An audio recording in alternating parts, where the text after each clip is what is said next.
Welcome back to DB Homes for Hope, where we help you go from being a distressed renter to a confident homeowner. I'm in my new era. I'm better in my new era. I'm better in my new. But in order to get you there, we have to make sure that you have a 650 and above credit score. That means paying your bills on time, because that's 35% of it. And then also getting that debt to income ratio below 43%. We're trying to get to what? 0. We're one step at a time. And then the third criteria, we want to make sure that you have 3 months of expenses saved. So on last episode, we talked about that 10, 10, 10, 50, 20.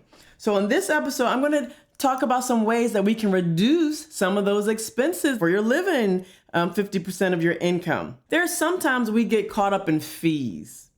Fees to go to a theater show. There's a processing fee. Fees at the teller machine. Fees at the bank. Fees for the credit card. Those fees steal our wealth just a little bit at a time. And we don't want that. Because we know that first 10%, we're giving off, if you choose, giving off the gross for the tithe/charity. That second 10% for the short-term savings off the net of the money that you bring home. That third 10% long-term savings, again, we're going to have your employer, if you're employed, take the money right out of your account from your check before you receive it so they can match it. And that's free money to you. But now we're going to get into that 50% of living, things that are in your discretion, like groceries, like gas, like entertainment, all of these things. Even something as simple as your health insurance or car insurance. We get to choose who we use for those things.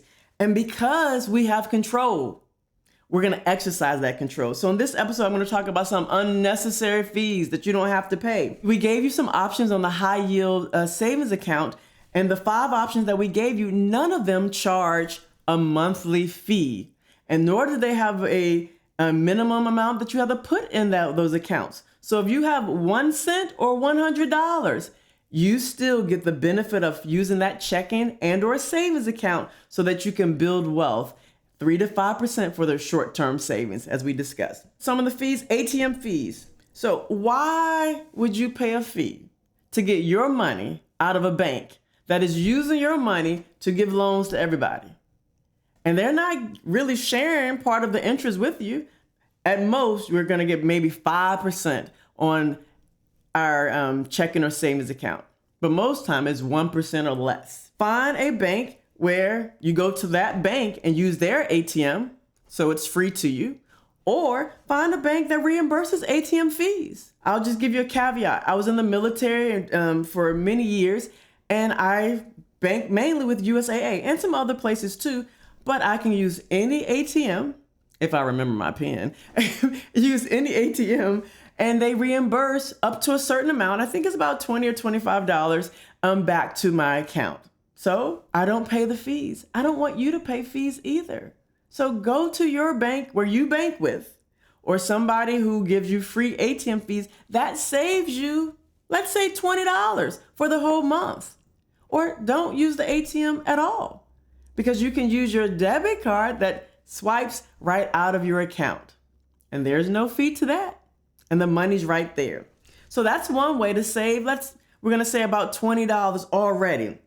Money back into your pocket where you can use to live. So if you earn a modest amount of $1,000 a month, I want you to only live on $500 of it for groceries and all those other discretionary things that you do, to include electric. You need to pay the electric bill or the water bill, but you get to choose how much you use it, right? If you take a 1-hour shower like you're in a Hollywood star, or 15 minutes. I can do it all in 15 minutes. Use the bathroom, shower, and shave in 15 minutes. That's the military way, but you don't have to be that fast. Whatever you choose, but notice that my water bill is low. I want you to have a low one too. So ATM fees, we don't have to have that. Credit card fees. If you pay an annual fee for a credit card, I don't want you to. I want you to find one that, or If you don't have a credit card, no, don't go get one. But if you have one, I don't want you to have one that has an annual fee unless there's a way that they could waive the fee every year. And we already want you to pay it off every month so that you're not paying interest on it. So the way this works is a credit card will say there's no annual fee for the first year. Or maybe some credit cards don't have an annual fee at all. Choose the one without the annual fee. That could save you $30 to $500. With the ATM fees, we've already saved $20. With the credit card fees, that's $30 to $500. That's a lot of money. This is so that we can live comfortably without feeling burdened down with our budget, because we know the budget gives us freedom. It gives us freedom. So ATM fees, we don't have to pay those. Credit card fees, we don't have to pay those. We are in control. There are some other fees, overdraft fees. We talked about integrity. Overdraft means that you wrote a check and didn't have the money in the bank. So you probably paid $30 to your bank and $30 to whomever else because both sides are charging you a fee. That's a lot of money. And you probably still have to pay whatever you wrote the check out for. So that's 3 times what you would have originally paid. So let's not do it. Let's save money.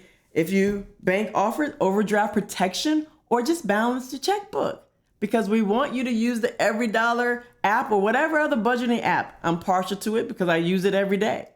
So we're going to save money with not paying ATM fees. We're going to save money by not paying credit card fees. We're going to save money by not getting overdraft fees. We're up to almost $800 in savings. $20 ATM fees, $30 to $500 for credit card fees. Those overdraft fees at a minimum are $35. They could be $70 or $100. That's a lot of money. Checking account. If your bank charges you a fee just to have access to their account, bank with somebody else. Because why would you pay a fee for them to hold your money? That's kind of like the ATM fee with me. Why pay that? And they're going to lend your money out to other people and you get little to nothing. Compare financial institutions. Help them compete. Make them compete for your money, because you are building your wealth. Banks have lots of big buildings and things like that. We want to build your wealth by saving on ATM fees, saving on credit card fees, saving on overdraft fees, saving on account fees, whether it's checking or savings. And there's some other fees, inactivity fees, transaction fees, hotel and resort fees. I'm going to tell you, if it doesn't have a resort fee, I'm probably not going on vacation with you. I'm just telling you because I'm not a camper. But you can save by not actually going to a place that has a resort fee or a hotel fee or all these other tax fees. Sometimes even your utility bills will tack a fee onto your account, particularly if you're late. So we don't want to be late. We already talked about pay our bills on time so that we can get that 650 and above credit score. Keeping our debt to income ratio down and building up savings. We talked about some ways today that you can save at a minimum $30, $20, but even up to, we just do the math, we've talked about ways that you can save almost $800.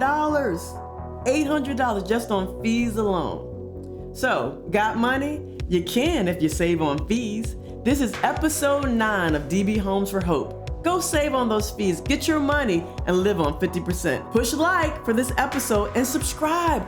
We want to help your family and many others this year.